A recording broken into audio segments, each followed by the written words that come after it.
Hi, I'm Venkata Krishna Aditya Arigila, pursuing my fourth year at IIT Kharagpur.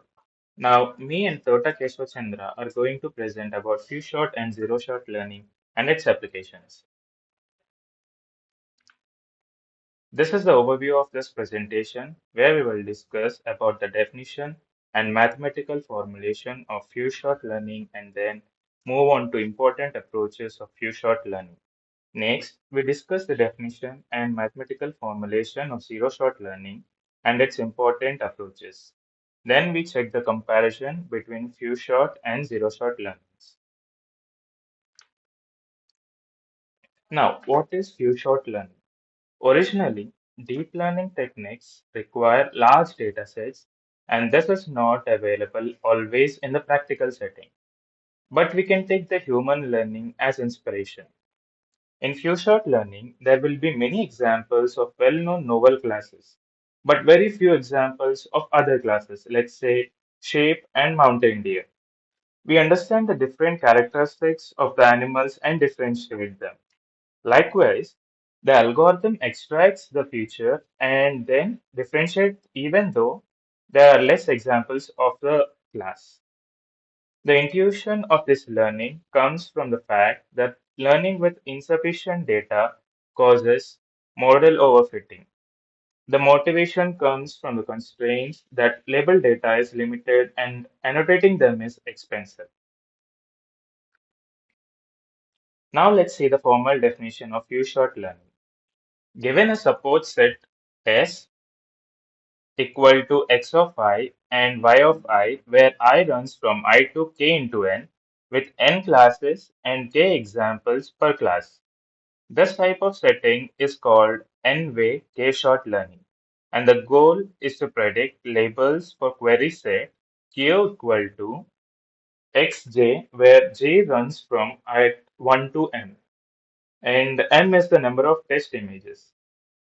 Mathematically, we define a function f theta of x such that it maps from the domain of images to the labels, that is x to y, and the cardinality of S is k into n. As depicted in this picture, we are given the images and label for the support set and required to obtain the labels for query set. The support set will be of dimension k into n, which is the training set, and the query set will be of dimension n into q, the test set. Now to classify the images in the query set, we would like to minimize the empirical risk on every query set given support set. That is, theta star equal to argument minimum over theta of expectation of the loss function of defined theta of x, comma y over s, comma q.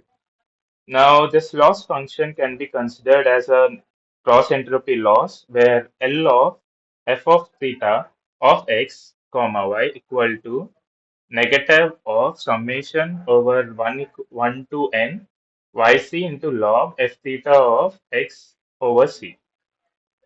Here we minimize the loss feature function such that it matches the best images from the query set. If the image is from the novel class, let's say this, then the features will match in good number. But if the features doesn't exactly match, then it is checked with fewer examples. Okay. Few shot learning has many approaches. Now let's see the metric based learning. Now how to compare two images? We need an abstract representation of the images, also called a feature vector. Now how to obtain the feature vector? We can train a neural network so that it learns the feature from an image, which can be done because we also have lots of label data like CIFAR10 and use transfer learning to get the features. The features extracted earlier will be marked on a d-dimensional feature space and we can obtain a feature vector from it. Now, a class prototype is calculated from support set, that is Ci equal to 1 by Si mod summation over xk yk, which belongs to the set Si, over f theta xk of s. The next query image is classified by nearest prototype yq equal to argument minimum over I, distance between f theta xq comma ci. This is where the metric comes into picture because we classify the images based on the distance from the nearest prototype. This distance metric can be squared, Euclidean, or cosine similarity. Then a learnable relation module is calculated given as g phi r of xq comma xs equal to g phi of f theta cube xq comma f theta xs. Next, let's see the optimization based approach. It is also called MAML, which is model agnostic meta learning. First, the model learns how to adapt to new tasks, learning how to learn, which is meta learning. In this, an inner loop runs for task specific adaptation where the image features are known. Here, theta I dash equal to theta minus alpha gradient over theta loss function ti of f theta. And then an outer loop runs for optimization across all the tasks, that is, the whole set of images. Theta tends to theta minus beta gradient over theta summation of theta ti loss function ti f ti dash. Now, this is an algorithm which is implemented by MAML. Now, let's see zero shot learning. Zero shot learning recognizes images from new unseen classes. But the additional information we have is the description of the features of the animal or object in maybe text form, that is, the unseen classes. In zero shot learning, we will have the seen classes which have the labels for the images in the training data set. Also, unseen classes where there is no image, not a single one in the training data set, and the semantic vector which contains the information about the features of unseen classes. There will be one semantic vector per class. Formally, given a training dataset with seen classes ys and auxiliary semantic information ay, we should predict labels from unseen classes yu at test time, where y of s intersection y of u is null, which means there is no image in both seen and unseen classes. Mathematically, let's consider F which maps from X to A and G which maps from A to YU, which is the unseen classes. Now unseen classes are predicted as Y star equal to argument max YU which belongs to capital YU simulation over F of X comma AYU. Now let's discuss zero shot via semantic embeddings, also called device. In device, we define a visual embedding function f theta of x and semantic embedding vector f a of y. We also define a compatibility function f x y over w equal to f theta of x transpose w a y. And then the loss function will be pairwise, which is L of W equal to summation where y dash is not equal to y of margin minus f of xy w plus f xy dash w. This can also be written as summation over y which belongs to y tr maximum of 0 or the cases where y is not equal to yn, the actual class of image n, plus d of fn comma y, feature of image n, minus d of fn comma yn. Now in zero shot via generator approach, we generate a synthetic visual features conditioned on semantic attributes. A generator network G has input semantic vector ay and output synthetic visual vector. Then the classifier is trained on the synthetic features to classify real unseen images. Basically, the given feature vectors in the semantic information is represented in a feature space and its feature vector is known. Using this feature vector, the training set is classified like any normal models and then used on the test set. Now we have some differences between few shot and zero shot. Under training data, few shot learning has limited label examples for a class, and for zero shot learning, there is no labeled examples for unseen classes. On auxiliary information, few shot learning has optional but beneficial auxiliary information. Zero shot learning should have mandatory semantic attributes. Under objectives, few shot learning minimize query set loss given support set, and zero-shot learning maximize semantic compatibility.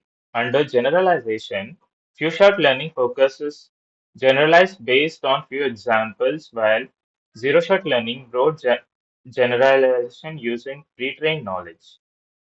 Under dependency on pre-trained networks, few-shot learning relies on pre-trained knowledge and task-specific examples, but zero-shot learning fully depends on pre-trained knowledge.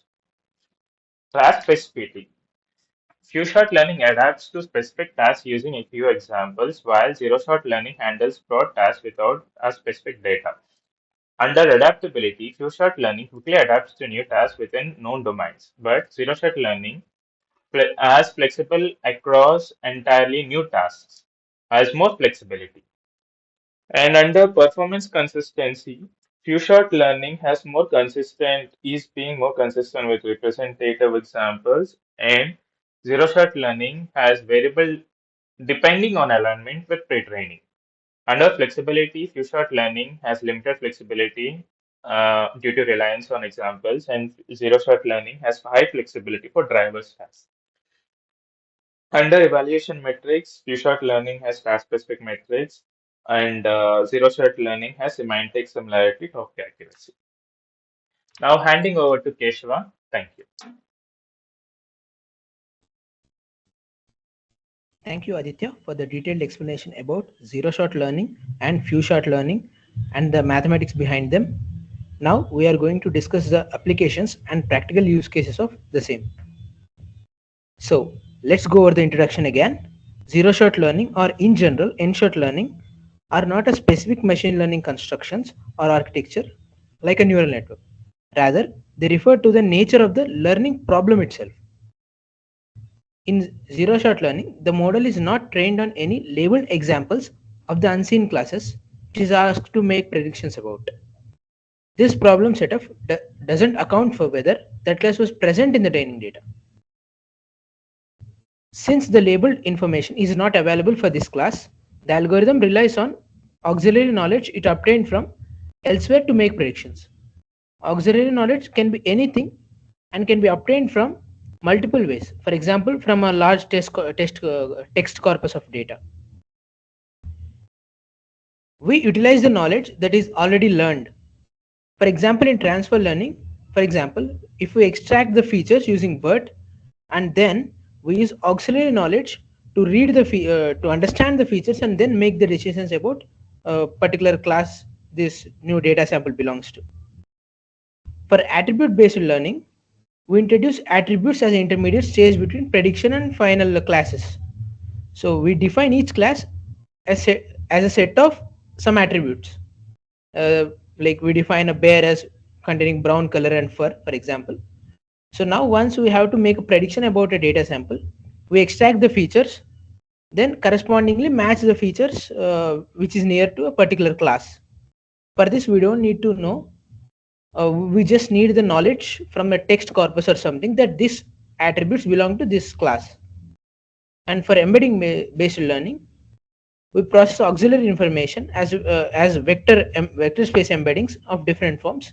So we'll talk about this later. Some of the use cases of zero shot learning. One use case is identifying or reconstruction of rare or extinct animal species. Similarly, it can be used in medical diagnosis for identifying and diagnosing rare diseases. So can also be used for training robot systems handle new type of objects. For example, in order to make a robot handle pots, maybe in pottery, in order to make the robot handle an earthen pot, we have to explain how what are the different properties a pot has. For example, we may explain it like a pot is fragile like a glass, but opaque like a plastic bowl.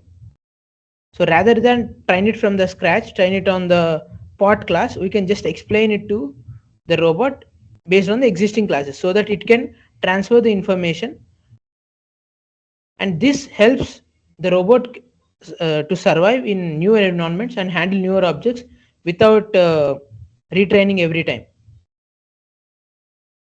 So some practically tested implemented using zero shot learning. CLIP stands for contrastive language image pre-training. It is trained on unlabeled image caption pairs scraped from the internet.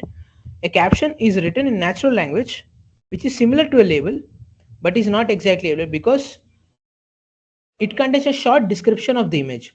So we cannot call it supervised learning since it is exactly not a one word label.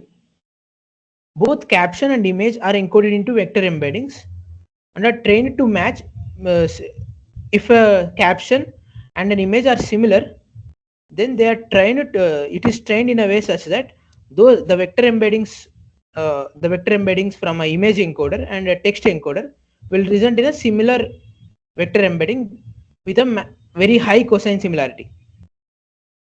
So in the real world scenario, CLIP demonstrated strong classification performance on 27 image classification datasets on which it is not fine tuned. Without fine tuning also, it demonstrated strong classification performance. For example, DALI also, OpenAI DALI. DALI generates images based on text prompts.